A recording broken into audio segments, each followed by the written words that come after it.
Okay. Yes, Ellen.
Hello, hello. Hello, hello.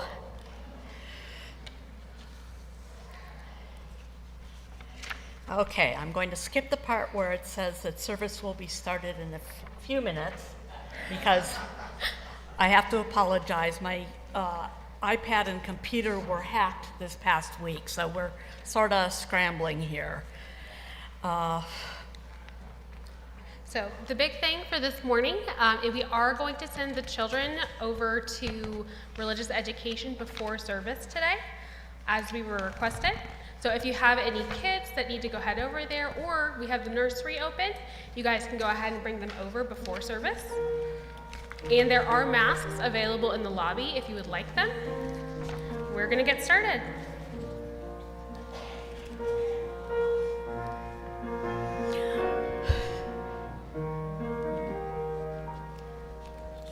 Good morning. Welcome everybody in the sanctuary and online to the Sunday service of the Unitarian Universalist Church of St. Petersburg on the unceded lands of the Tocobaga and Seminole Native Americans. My name is Sandi, and I'm excited to bring you today's worship service titled Centering Black Women in History as we open Black History Month. I'm very pleased to be here with today's worship associate, Allison. Thank you, Sandi. If you want a church where love is love, all genders are whole and holy, and Black Lives Matter, I have good news. You may have found your church home. So again, we're asking kids and teenagers to head to RE before the service this time. For our young at heart adults, there are coloring books and fidget toys available in the lobby. Also, today is traditionally celebrated by pagans or Wiccans as Imbolc, Candlemas, or St. Bridget's Day. A Neolithic Goth Gaelic celebration marking a halfway point between the winter solstice and the spring equinox. It marks the very early days of spring when lambing season begins. Remember, this was the British Isles. And when the seeds begun to come out of dormancy. Bridget is an Irish goddess associated with fertility and healing and the growing light of day. She is also associated with the element of new fire and life force. If you would like more information, please speak with Chris McDonald. So we have a few announcements today.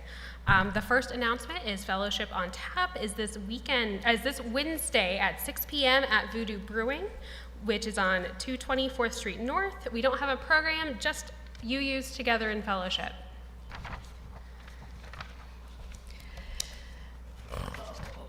We also have an announcement for the Green Team. So anyone who is interested in the Green Team or their plans moving forward, please meet right here in the sanctuary with your coffee right after today's service. Before we go our separate ways after the service, here's a warm invitation. Following the service, a Death Cafe session will begin in Conway Hall, a space to talk openly about death, dying, and all the thoughts we often leave unsaid. Hosted by our endowment board and led by Kathleen Rell, a recently trained end-of-life doula, this gathering is a chance for open conversation, reflection, and maybe even a few darkly funny mortality movie recommendations. Also, Reverend Ben will be in the library immediately after today's worship service for a brief time with the minister. Okay. So, for the conversation of death, there is chocolate cake, death by chocolate. Well, that was going to be announced at the end of the service as a reminder. Man, I got too excited. All right. Don't forget, chocolate cake. That won't actually, you get the picture. So, and are there any more announcements? So nope. So please read the rest of your announcements in the order of service in our weekly newsletter and on the TV in Gilmore during coffee hour. As Unitarian Universalists, we're people of diverse beliefs, but we share a common faith that every person is worthy of love, that what we do in this world matters, that we are connected to one another and to the earth. Whoever you are, wherever you are on your journey, you are welcome here. Allow me to give a special welcome to any newcomers. If you are new to UU St. Pete, or even relatively new, can you give a wave? If you'd like, please briefly introduce yourself. Allison will bring the microphone to you so those on YouTube can hear what you're saying. You are under no obligation to speak, but if you're willing, we'd love to hear from you. Please remember to hold the mic up to your mouth so we can hear you. Yeah. Awesome. Thank you. Hi, everybody. We're so happy to be here. My name is Margaret Costello. I'm here with my wife, Nancy, and we're from the Boston area. We're going to be here for about 3 weeks. We're snowbirds, but we've been UUs for many years.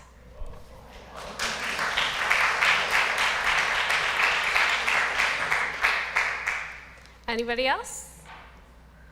All right, thank you. Thank you for sharing, and now is also a good time to silence your cell phone. And it is also the time to turn to your neighbors and greet them. Please remember to consent. If you're going to hug or shake hands, you may want to say something like, "I see you, please, welcome."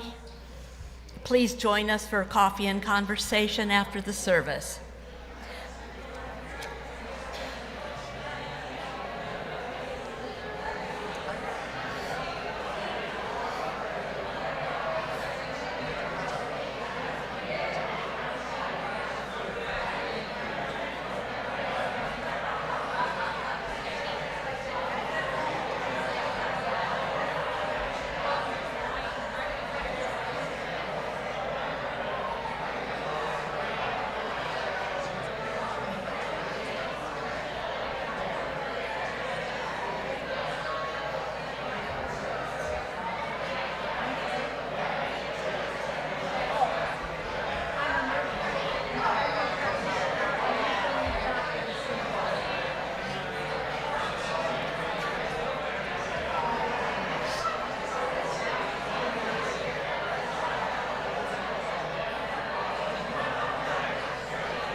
I love how much community we have in this room.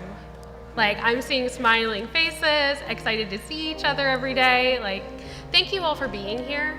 And like, it touches my heart, and based on the smiles, I'm guessing it touches yours as well.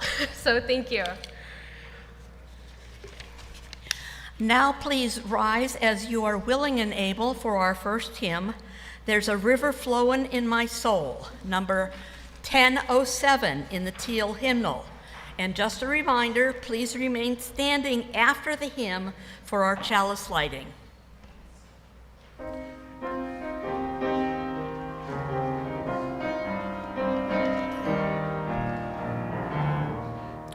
There's a river flowing in my soul. There's a river flowing in my soul, and it's telling me that I'm somebody. There's a river flowing in my soul. There's a river flowing in my heart. There's a river flowing in my heart, and it's telling me that I'm somebody. There's a river flowing in my heart. In my mind, put your books down. There's a river flowing in my mind. There's a river flowing in my mind, and it's telling me that I'm somebody. There's a river flowing in my mind. There's a river flowing. There's a river flowing. There's a river flowing in my mind.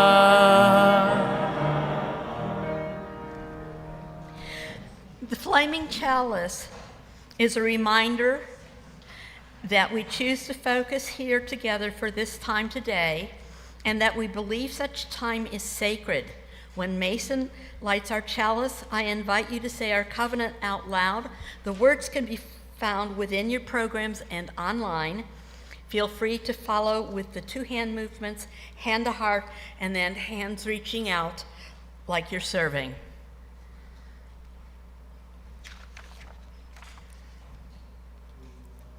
Love is the spirit of this church, and service its law. This is our great covenant, to dwell together in peace, to seek the truth in love, and to help one another. We come to the time, oh, you may be seated. So we come to the point of the service for joys, sorrows, and concerns. One of my joys is that none of us are perfect. And we're volunteers up there. Thank you for your patience. And isn't it great to be in a place where you're not expected to be perfect? You're right, I'm wrong. From last week, it's okay. So for those of you on YouTube Live who are not in this room, your presence is still felt. Please type your joys and sorrows into the text chat.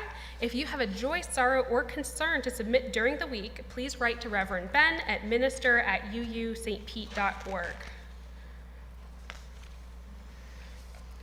So right now, Ellen is going to place a stone in the water for each one that was submitted during the week. If you have additional carts that you filled out, you can bring them up or ask a neighbor to bring one up for you. And we're going to get started with those. And we have a good number of them this morning.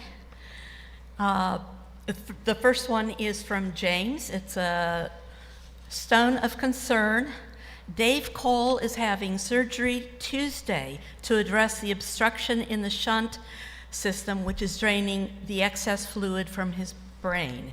And please hold him in your thoughts. I have a stone of concern from Earl Waters. Reverend Kim Wells is undergoing radiation treatment for cancer. The next one is from Ariana, and it is a stone of joy. Reverend Benz, on next Saturday, February 8th, is holding a service for International Day of Prayer and Awareness Against Human Trafficking. The service will start at 1:30 in the sanctuary in recognition of this important day. It also happens to be International Women's Day, which I think those two things do go together well.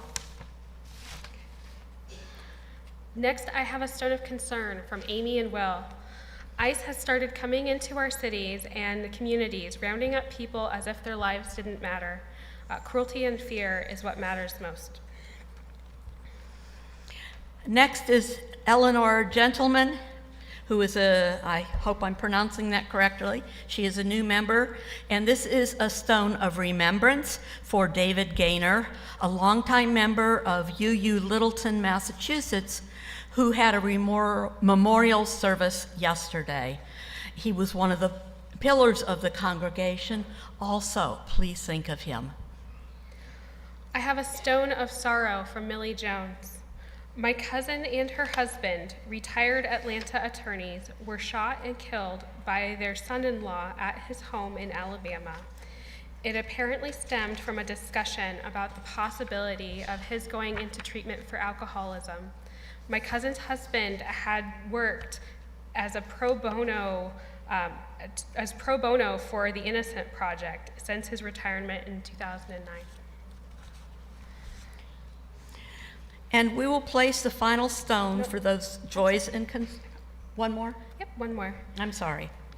I have a stone of joy and concern from Emily Jacob Bison.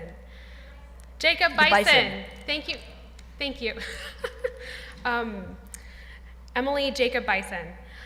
A stone of joy and concern. So the joy is the safe delivery of June Elise Holton, born on January 24th, and a concern for Florida Senate Bill 266, which limits college students' ability to engage with topics containing to diversity, equity, and inclusion. And we will place the final stone for those joys and concerns that remain in our hearts, perhaps too tender to be spoken out loud. So it is now time for our responsive reading. The words can be found in your order of service. And now is a great time to apologize, like the order of service isn't quite what we need it to be today, but thank you for your patience. The words of this are correct. May our hearts not become calloused by the never-ending incidences of oppression and hatred that so many face each day. Rather, may we keep our hearts open to the positive efforts of so many people causing good trouble in the world. May we have the strength to demand and gain the right for all people to have a safe place to sleep, health care to keep them strong, and the knowledge that their lives matter. The struggle is taking longer than it should, but you'll get there if we continue to strive for basic human rights. May all of us find a comforting and compassionate presence in the warmth of fellowship and community. The mystery is that we are connected even when we feel apart. Let us rejoice in our beloved community that makes of the many one. So may it be. Let's take a moment of silence together.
Spirit of life, come unto me.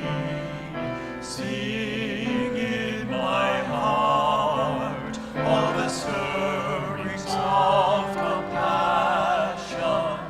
Blow in the wind, rise in the sea, move in the hand, giving life the shape of justice. Roots hold me close, wings set me free. Spirit of life, come to me, come to me. We will now hear A View from the Pew from Jane Bunker, and this is regarding the Woodson Warriors.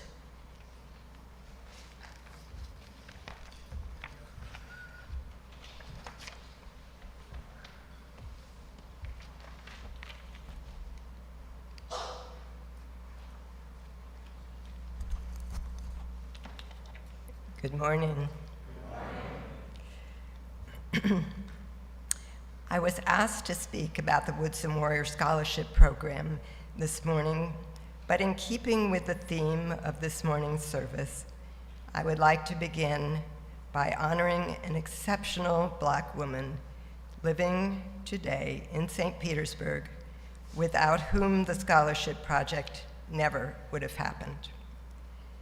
Terry Lipsey Scott is the executive director of the African American Museum of Florida, and she is a gift to our community as she works to preserve, present, interpret, celebrate, and educate others regarding African American art, history, and culture throughout the state of Florida and beyond. She does all this out of a refurbished community center while raising money for the first purpose-built African American Museum of Florida, which is part of the Raise Hines plan to redevelop the St. Petersburg gas plant area. Terry is a force of nature whom I was blessed to get to know and call my friend in 2015. Together, we began the Woodson Warrior Scholarship Program in 2017. Our plan was to see how many paintings I could produce in 2 years, sell them, and use the proceeds to start a scholarship program. Never in our wildest dreams did we imagine that in 2025 we would have 60 scholars, 10 of whom have already graduated and are in graduate school or working full-time, with each of our scholars receiving up to $20,000 over their 4 years of college.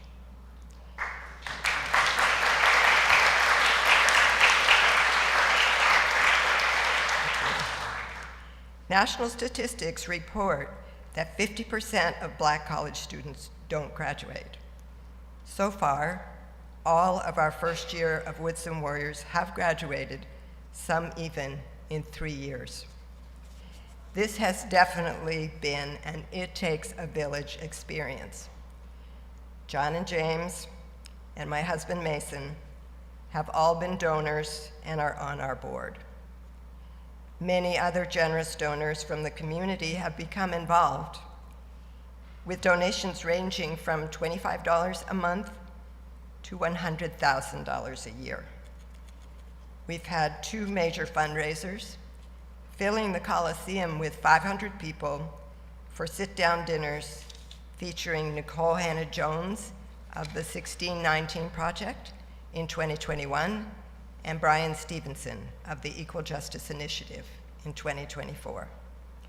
And we have begun an endowment with Community Foundation Tampa Bay with the dream that it will reach the $6 million point when it will generate $250,000 we need for the scholarships each year.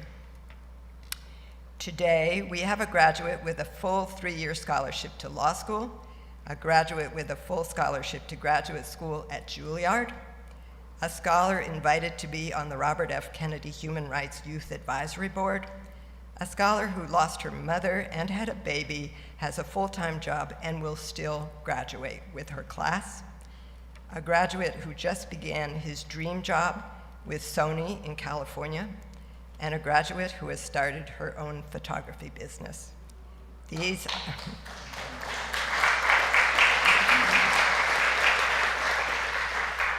are just a few of our amazing scholars. I have fallen in love with our scholars and have had the blessing to get to know many of them personally as guests in my home. We have 2 big events for them and their families every year and work to create a sense of community. The scholars support and inspire each other, and many have said they want to begin their own scholarship program one day. As we head into the next 4 years, our scholars offer great hope for the future. They have taught me about resilience, forgiveness, determination, and trust. And Terry has been my guide as I navigated a relationship in which I was regularly confronted with my white privilege and unconscious racism, and was always forgiven. I am so grateful for my friend, mentor, and partner in the Woodson Warrior Scholarship Program, Terry Lipsy Scott. Thank you.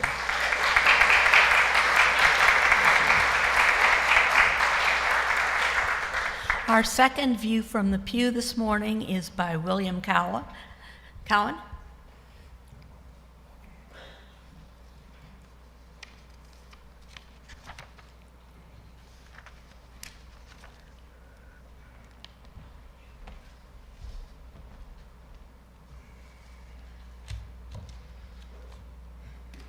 Beautiful new day to you. And may today be the best day of the rest of your life until tomorrow. I'm here to share a little something about a woman whose name is Dr. Carol Cowan, my big sister. She was known to her students as Dr. Carol. She was teaching at Clemson University. Dr. Carol taught archaeology. Her students, or she and her students, were excavating slave quarters on the plantations of ex-presidents of this newly stolen land, as Carol would often say. Dr. Carol was the first black woman of archaeology upon this land to do such eye-opening studies. Now, Carol Jean was like 5'4", about 150 pounds, and just this beautiful little black sculpture. As a matter of fact, her skin was such a beautiful black that it's like a raven. When the sun would shine on it, it would show so many colors. And that goes so much for saying that what black is the absence of color, I believe, is something they used to teach us. Whew, amazing. Spending the last months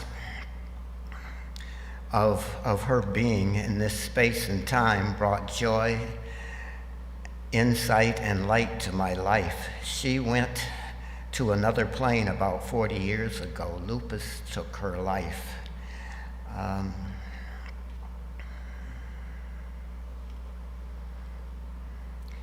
It was interesting to see such a beautiful dark-skinned woman. When the sun would shine on her skin at the later stages of lupus, she would just scream like a little child. It would hurt so much in pain.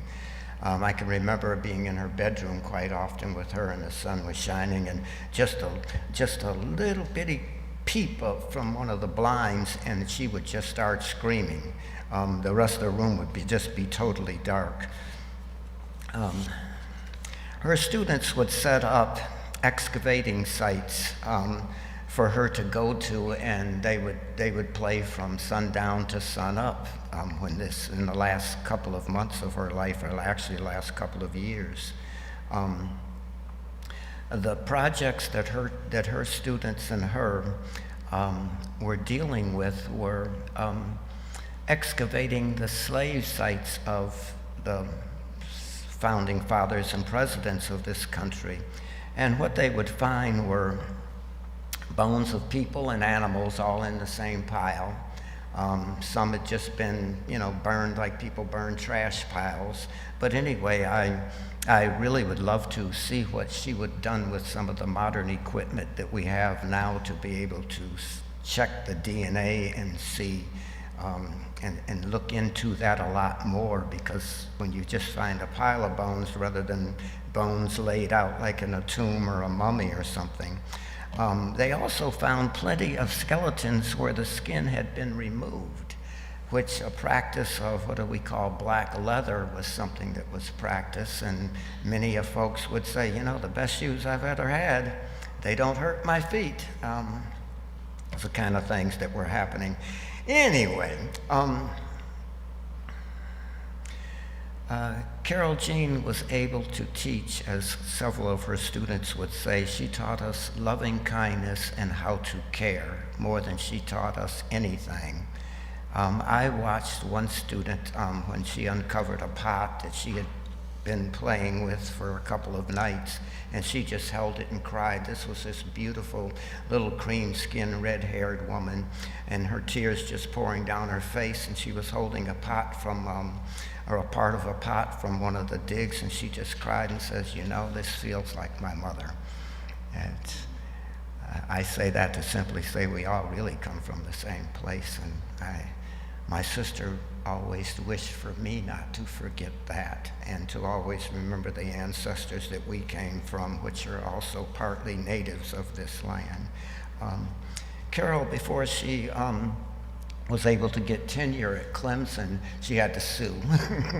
And she was constantly suing in the federal courts in order to get her rights to do exactly what she did. Otherwise, she would have never gotten as far as she did. But I'm just proud of the baby girl, and I'm glad I can stop and speak about her. I was going to speak about where she got her education, but I think I've spoken enough to just honor how great that baby girl is, because she's still present. And thank you.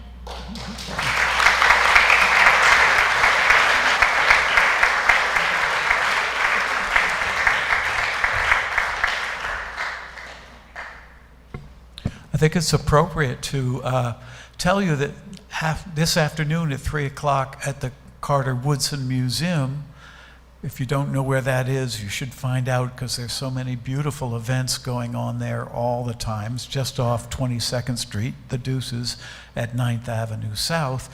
There's a traveling sculpture. It's Harriet Tubman, and she's 12 feet tall and 5 feet wide, amazing sculpture that's going to be unveiled in the beautiful garden this afternoon at 3 o'clock. This song is actually by Issei Barnwell, who for over 35 years was the bass voice of of Sweet Honey in the Rock.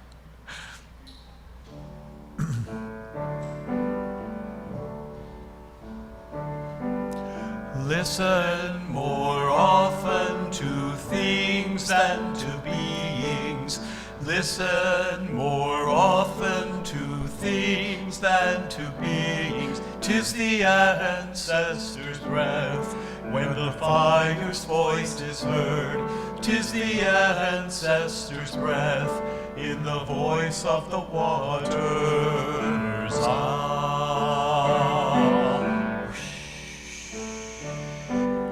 Those who have died have never, never left.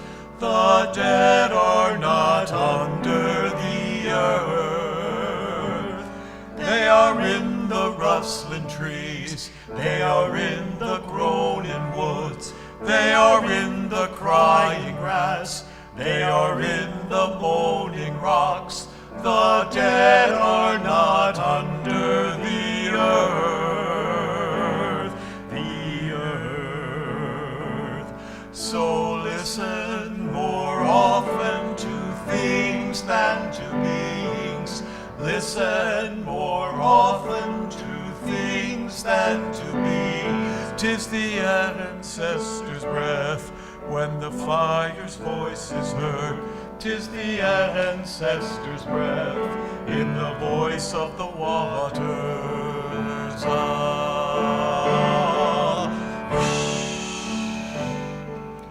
Those who have died have never ever left. The dead have a pact with the living. They are in the woman's breast. They are in the wailing child. They are with us in the home.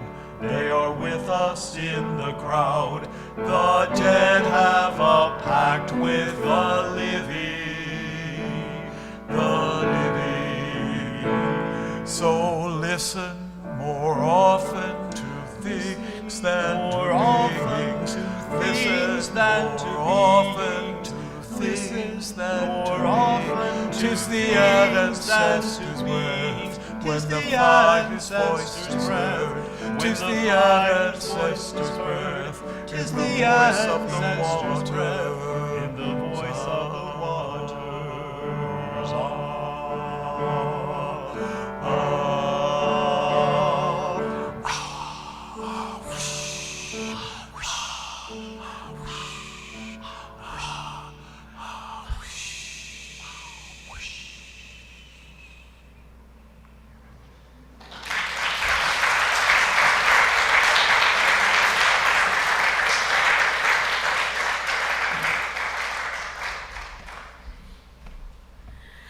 Thank you, John and James, for such a beautiful performance.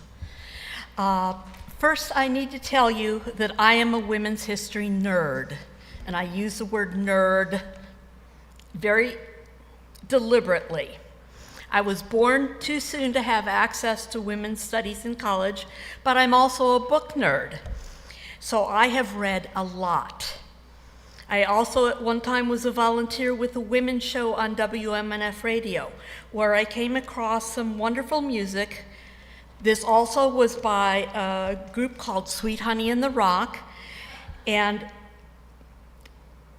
I was moved to tears when I first heard the beauty of their song, Fannie Lou Hamer. It tells the story of a sharecropper in Mississippi who attempted for years to register to vote in the Jim Crow South. Today I am going to share some of this history and discuss why we continue in this country to depend on Black women voters to preserve some part of our democracy. If you've heard me before, you may remember that there were Black suffragists. Unfortunately, they were forced to the back of the line. You may also think of Back to the Bus, so to speak, in the major women's suffrage procession in New York City, held on the eve of Woodrow Wilson's 1913 inauguration. You may well know that Sojourner Truth, a former slave, spoke at the Seneca Falls Convention, which first called for suffrage for women in 1848. You may even know some of the Jim Crow history in the South when Reconstruction was overturned. But I had been to college and did not know this history of Fannie Lou Hamer. She was born Fannie Lou Townsend in Mississippi in 1917 and began picking cotton at the age of 6. By 12 or 13, at the end of 6th grade, she left school to pick cotton full-time to help support her family. During the 1930s, Mississippi was spending $143 per student for white students and only $11 per Black students for education. When the owners of the plantation, where the Townsend sharecropped, had thrown out their old newspapers and magazines, Fannie Lou read them and, not for no cost to the state, continued her own education. The Great Depression was brutal, with much of the New Deal aid going to white citizens.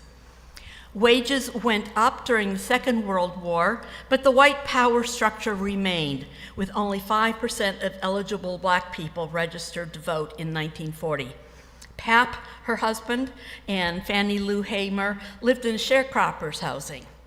During this time, the NAACP was opening field offices in Mississippi, the Regional Council of Negro Leadership was formed, and the Ku Klux Klan struggled with declining dues-paying membership, while the National Klan office collapsed under the pressure of unpaid taxes. Despite this, Harry Truman's civil rights bills, anti-lynching, and anti-poll tax legislation were successfully blocked in Congress. Media coverage of civil rights activities was also blocked.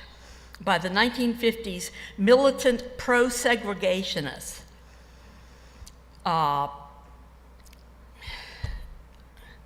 and I will leave aside my feelings about that, drove out NAACP members, mortgages were foreclosed on, activist leaders were assaulted, and Emmett Till was murdered. In 1961, Fannie Lou Hamer was unknowingly sterilized by a doctor supposedly treating her for fibroids. She referred to it as a Mississippi appendectomy, and apparently these were common. By this time, Hamer's rage could not be contained. She was sick and tired of being sick and tired. However, this was also the time of the Freedom Riders. Hamer became involved with the Student Nonviolent Coordinating Committee, also known as SNCC. She had already been working with the NAACP to, quote, spread the word, and this was according to Charles Evers. At a mass meeting in a church on August 28, 1962, she joined SNCC Executive Secretary James Foreman, Diane Nash of the Southern Christian Leadership Conference, and other leaders, and volunteered to register voters. She later told friends, "Just listening at them, I could see myself voting people out of office that I knew was wrong and didn't do nothing to help the poor." When she joined the bus ride to the courthouse to go register, she took a change of clothes in case of being arrested. She took the 2-page voter test, which required an interpretation of a specific passage of the state constitution. It also required her address and employer information, which would be published by the local newspaper. The site of the courthouse, Indianola, just happened to be the birthplace of the White Citizens Council of America. By the time all 18 of those on the bus had taken the test, Hamer had heard the clerk calling the county police. As their bus pulled out of town, it was pulled over by the highway patrol, who arrested the driver for driving in the wrong color yellow bus. While the organizers went to pay the driver's fine, Hamer stood up and began to sing "This Little Light of Mine" and "Ain't Nobody Gonna Turn Me Around," which was the beginning of her performances for the civil rights movement. When the bus pulled back onto the road, it was followed by armed white men in pickup trucks, men who had yelled, "We ain't gonna have no N-words voting." The next day, her landlord and employer came to her house to threaten her into moving out, and her SNCC friends put her up. And that's when the real retaliation started, including against the church where this meeting was held, and shooting up the Hamer's neighborhood. President Kennedy referred to the violence in a September 13th press conference and promised federal protection for voters, but the damage was done. After hiding out with cousins in Tallahatchie County, Hamer was, quote, fetched to an upcoming SNCC leadership training conference. When she stood up to testify, she caught the attention of leaders James Foreman, John Lewis, and Bob Moses. She joined the newly formed Freedom Singers.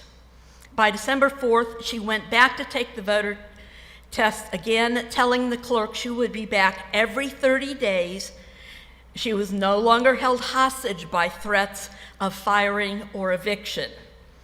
By the winter of 1962 to 63, she began working as a part-time field secretary. What followed was multiple jailings for attempting to register to vote, sometimes accompanied by assaults. In 1964, Congress passed the 24th Amendment to the Constitution outlawing poll taxes. In March of that year, the Coalition of Mississippi Civil Rights Groups, known as the Council of Federated Organizations, or COFO, voted to make voter registration a major component of their Freedom Summer project. Fannie Lou Hamer decided to run for Congress. The local police department responded by acquiring a pickup truck and mounting a sawed-off shotgun and a rifle in the truck bed, and this truck started following Fannie Lou Hamer and the registration volunteers around town. By April, the coalition voted to form the Mississippi Freedom Democratic Party. I so love this name. Locked out of the state party process, they elected to hold their own delegate elections to the 1964 convention. On June 21st, Michael Schwerner, James Chaney, and Andrew Goodman disappeared in Neshoba County, Mississippi. On July 21st, Lyndon Johnson signed the Civil Rights Act of 1964. Hamer continued to organize, performing with Judy Collins and Barbara Dane at William Chapel, and performing in an anti-war rally in Lafayette Park in Washington, D.C. By the end of July 1964, the White House had ordered federal agency heads to cancel attendance at segregated events. On August 6, the Mississippi Freedom Democratic Party elected 86 delegates to go to the Democratic Convention in Atlantic City, enough to force a roll call to eject the regular delegation members. They happened to be under surveillance by J. Edgar Hoover's FBI. The DNC Credentials Committee set a hearing regarding the MDFP challenge to the, quote, official delegation. Johnson just wanted the official delegates to pledge support to him. At the hearing, Hamer's testimony left almost everybody in tears. After testimony from, quote, the official delegates, Congresswoman Edith Green proposed a compromise of seating half of each delegation, which was not accepted. Johnson's White House started making phone calls to the MFDP delegates, intimidating them. By the day of the actual convention opening, most of the official delegates walked off the convention floor. The Mississippi Freedom Democratic Party was granted 2 at-large delegate seats, but Hamer and her delegation circled the empty seats from the official delegation and held hands, refusing to leave, demonstrating true multicultural power until they were evicted from the convention. Fannie Lou Hamer continued the struggle until her death at the age of 59. In a speech she once said, "I don't hide the fact that I'm fighting for freedom because Christ died to set us free. And he stayed here until he was 33 years old, letting us now know how to walk." She was famous for telling people, "Walk with me," inviting people to join her in this battle. She advocated against gender discrimination and lobbied for party platforms focusing on anti-poverty and rural development programs, for respect for Black people in place of law and order, for adequate nutrition and health care. Her own family members were severely malnourished because of the lack of access to even the commodities programs that were handed out by the FDA. No, I'm sorry. For decent housing and education, for the end to unemployment and undercompensation, for voting rights. In fact, Hamer supported and argued for all the values that the UUA supports in Article 2. Richard Nixon, on the other hand, supported the Southern strategy, welcoming white Democrats into the party, beginning the program for the party aligning with the white Christian evangelical movement, carried forth after Roe v. Wade in 1973. By 1981, Ronald Reagan's White House was bemoaning the beginning of a gender gap in American politics. More recently, it was expected that in 2024 there would be a blue wave of women who would be voting for Kamala Harris. After all, the Dobbs decision came down in 2022, which was also the end of COVID relief programs. According to Joan Walsh, women lost expanded child tax credits, student debt relief, child nutrition programs, unemployment funding, stimulus payments, and expanded Medicaid. Child poverty increased from 5.2% during the pandemic to 12.4%, which was even higher than the pre-COVID rate. Many demographic groups of women were voting in higher rates for both big and little d programs, candidates, programs, and policies. But white evangelical women voted 83% for Trump, and some of the other groups of women voted for Harris at lower rates than they had voted for Biden in 2020. Ironically, the early successes in passing statewide abortion protections led some women to believe that abortion rights and reproductive health were now secure. And Elon Musk just happened to fund a $20 million RBG PAC to persuade women that Trump was no longer focused on abortion as a primary issue. Even so, black women voted for Kamala Harris at the rate of 92%. So who were these white women who broke 83% for Trump? Many were women of privilege voting their pocketbooks, as my mother-in-law used to do. About a quarter of voters who said abortion was their top issue voted for Trump. Among white women without college educations, 2/3 voted for him. What does this mean for us as UUs? It means that not nearly enough of the country supports our Article 2 values of justice, equality, pluralism, interdependence, transformation, and generosity centered by love. Women with privilege are apparently not moved by the overdoubling of child poverty, by women dying for lack of reproductive care, for growing authoritarianism here and abroad. Forgotten is the fact that it took Hitler less than 3 months to put Nazi ideals into place. Forgotten is the fact that if we allow Russia to annex Ukraine, countries like Poland are next. While I in no way advocate for military spending and sending troops into harm's way, there were very many brave UU souls who fought during the World War II resistance movement in the Flaming Chalice movement. We have allowed too many of ourselves to become comfortable. We have forgotten how to stand up to bullies. The next time you have an opportunity for an elevator talk on what Unitarian Universalist is, be sure you have read up. Tell people what JetPig is, if you can't remember all the core values, and how it will make our world a better place, how all children will begin to thrive, how people will not become destitute because of medical costs, how everyone will have access to education that will spark the end of climate change, the medical advances to cure cancer and vaccinate against the next deadly pandemic, to fight world hunger.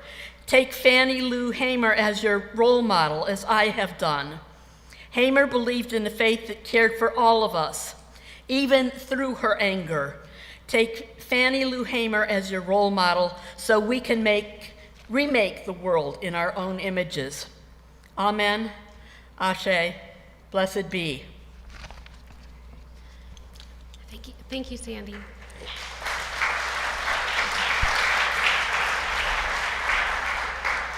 In the sanctuary, the offering will now be given and received. Today is the monthly Share the Plate Sunday, when your non-pledge offerings will be split between the operation of the church and a social justice program. This month, that social justice program is the UU St. Pete Animal Ministry. Our mission is to promote justice and compassion for all animals, including companion animals, wildlife, farm animals, and human animals, as we care for each other and the earth. We envision a world where all beings can flourish with dignity, love, and compassion. Please give generously, and for more information, you can contact animal.ministry@uustpete.org.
Our offertory music this morning was performed by Todd Wellman. It's Count on Me by Houston, Edmonds, and Houston.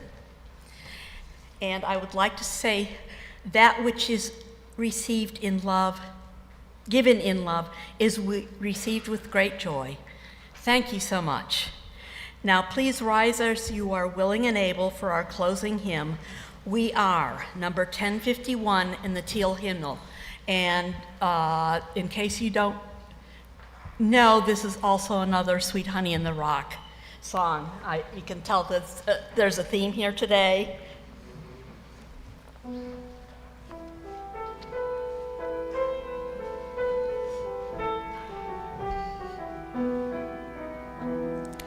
For each child that's born, a morning star rises and sings to the universe who we are. For each child that's born, a morning star rises and sings to the universe who we are. We are our grandmother's prayers, and we are our grandfather's dreamings. We are the breath of our ancestors. We are the spirit of. We are mothers of courage and fathers of time. We are daughters of dust and the sons of great visions. We're sisters of mercy and brothers of love. We are lovers of life and the builders of nations. We're seekers of truth and keepers, makers of peace and the wisdom of ages. We are our grandmother's prayers. We are our grandfather's dreamings. We are the breath of our ancestors. We are the Spirit of God. For each child that's born, a morning star rises and sings to the universe who we are. For each child that's born, a morning star rises and sings to the universe who we are. Thank you. You may be seated. So, the intention of this service is to highlight how much burden Black women have borne for this country. Burdens that they did not ask for. Often they were not given the choice to bear some of the brutal things that they experienced. And there's an illustration that I want to share that I hope will drive this intention home. So if you picture a running track in your mind's eye, the race is about to start, the runners are hands down at the starting line, ready to go, but the runners are professionals, all in suits. And the men have normal hurdles in front of them, like races do, but added in front of the women are lines of laundry, a kitchen stove, a bassinet with a screaming child. You get the picture. I saw this in a comic strip once, and to me it was a very striking visualization of the extra difficulties that women have to overcome to be successful in their careers when they aren't receiving equitable support in their households, while the men are running easy street because their wives or mothers are doing that background work for them. So, and then you imagine the crowds on the sidelines going, wow, look at you supermoms, you're doing it all. Good for you, you're so inspirational. And the mom's like, oh my gosh, I just need help, please. And go you, Fannie Lou. Like, you're so passionate, you're doing so many things. But Sandi highlighted all of those awful things that she had to go through. What choices was she given? And let me tell you a secret, supermoms don't exist. There are no superhuman beings. We don't have it all. We have a lot of people who have no choice but to run ragged. They don't want to hear, wow, you're so inspirational. They want to hear, oh gosh, that's a lot. I'm going to do this for you. Let me help you with that. For the Black women in America right now, all the invisible labor of womanhood is on them, plus a heap load more. Having to work harder for their ideas to be heard, carrying injustices, and the penalties for standing up for themselves and for others. Looking out for and caring for the Black children in the community because white women don't know what to do, how to do hair, or say, hey, how do you work with our police officers? This privilege and our willingness to not see it. Just like a husband who doesn't see any dishes and doesn't know how to do things. I don't know how to load a dishwasher properly. You do it, honey. It's weaponized incompetence. We have a choice. We have a choice. We can cheer, go you, which isn't helpful. You're such an inspiration, not helpful. These are our friends. These are our fellow human beings who have no choice but to fight for themselves day in or day out. Because a bunch of ignorant crap, greed, and insecurity. And I want to repeat, I'm using this phrase of mom and womanhood because it's a lot more tangible, at least for me. And asking your wife or your mom to like, oh, okay, I see you need help. Write me a detailed list of what you need. I got you. Write me this to-do list. That's putting the burden on them. And, oh, honey, did you do that? Nag, nag, nag. Sounds familiar? It's not helpful. Take a look around the room, pick up some laundry, notice how the fridge is starting to smell funky, and clean it out. Notice when one of your colleagues isn't getting a promotion that she deserves because of the color of her skin, or her ideas not being heard because she's not part of the Country Boys Club. Notice, look, see with your own eyes. People shouldn't have to make a list for you. And so everyone here, I really encourage you to look around the room and see what invisible labor needs doing. And if you can't figure it out, read a book or something. I know a really great team, the racial justice team, that is doing some really great work to kind of help open our eyes to things that we don't have to see because it doesn't affect us, some of us. It's important for us to see it because these are our friends. Talk to your neighbors, get involved in the real world. And remember that weaponized incompetence is the choice to continue to allow somebody else to take care of that. It's the choice to allow your friends who are already under a lot of burdens to carry that weight. And that's not cool. Choose to love one another. Choose to do laundry, please. Choose to stand up for what's right, and choose to open your eyes and see the work that needs doing. We are human beings in this interdependent web of life. We are all connected to one another. Thank you. Now you may please remain seated as Todd Wellman plays our postlude.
Thank you, Todd. I love that number is called Hero, as Fannie Lou Hamer is one of mine. We invite you now to follow along with the hand gestures. Light of truth, love, fire of courage, as Allison extinguishes our chalice. The words to UUSP's traditional chalice extinguishing are in your order of service and online in the text chat. We extinguish this flame, but not the light of truth, the warmth of love, or the fire of courage. These we carry in our hearts and into the world. Our worship is over, but our service begins. And I think it really begins now. Please join us for coffee hour in Gilmore, or meet with Reverend Ben in the library, or meet with the Death Cafe in Conway, where they are serving chocolate cake and they would like to welcome you.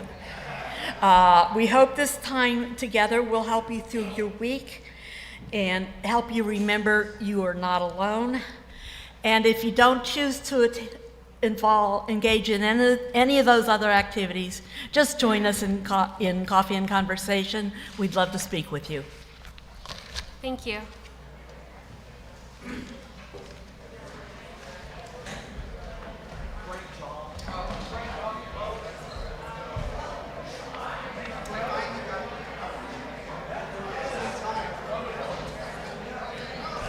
Oh, you are so welcome.